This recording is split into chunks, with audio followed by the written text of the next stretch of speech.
Leader, spokesperson of the Congress party is with us. Supriya, welcome. Your first reactions to the Prime Minister's speech. He's made very targeted attacks at your party, called you the leaders of the Tukde Tukde gang, talked about Ahankar and the ecosystem. Many different attacks. Your response, Supriya? So first and foremost, I hope I won't be interrupted because we heard the Prime Minister for almost an hour and a half, and I would want to comment on just one thing to begin with. I feel very, very sorry for the fact that this is the language that the Prime Minister chooses to speak in when he speaks in Parliament in the House.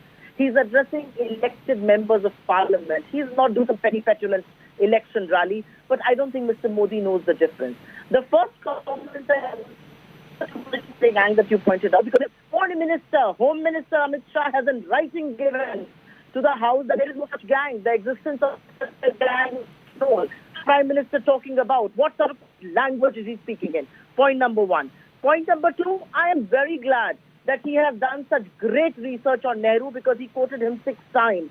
I hope he learned something from Nehru. I hope he learned Nehru's secularism, his faith in science and technology and democracy.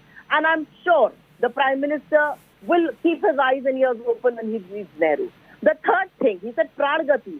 आपकी प्राणगति तो राहुल गांधी है. अगर राहुल गांधी ने parliament में बोला नहीं होता तो आपके पास तो आज कुछ बोलने को ही नहीं था, because all your attack was personal against Rahul Gandhi and against the Congress party. The Prime Minister spoke about 2 very startling things. He spoke about the farmers in this country. The same man who had mowed down farmers in Lakhimpur was sitting in that very house as India's state home minister. Mr. Modi has no moral compass or moral authority to speak about farmers when he could not even say one word of reverence for the 700 farmers who've lost their lives. And last but not the least, I really want to remind Mr. Modi, he invokes Mahatma Gandhi. And there is a section of people that he follows, a section of people his party worships.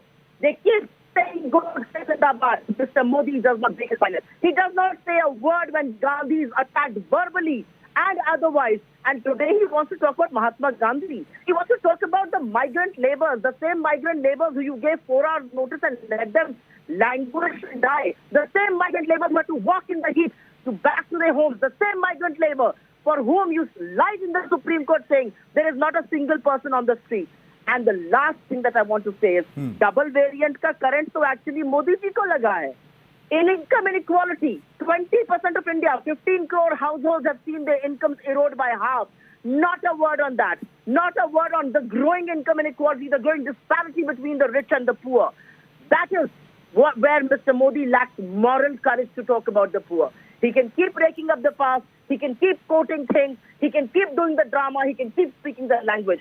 But the young and the farmers and of course, women in this country were looking at the speech, which was nothing but hogwash, and may I say, very, very unbecoming of a Prime Minister to use the language that he does. Okay, either sack your Home Minister for lying in the House, or apologize to the House for speaking the language which you did. Supriya, I don't want to touch too much on the personal stuff. You've talked about it, but the Prime Minister did target Rahul Gandhi specifically about many of the things he said. He also called him someone who runs away. Well, the same Prime Minister, when the leader spoke in Parliament, the same Prime Minister was not present. What do you mean runs away? Rahul Gandhi has asked you tough questions on poverty. He has asked you on employment. He has asked you questions on why are you increasing trade with China. We are actually fighting with them on the border. We have asked you why does China continue to occupy space within our territory. He has asked you questions on farmers. He has asked you questions on income inequality. Why are you not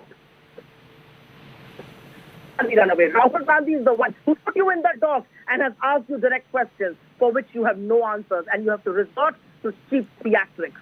Okay, that's the first reaction from the Congress party. Supriya Shrinate here on India Today saying that this was an extremely personal attack unbecoming of Parliament. She's also said that the Prime Minister has no right to call Rahul a runaway. Supriya, thanks very much for being with us here. That first reaction, as always, here on India Today.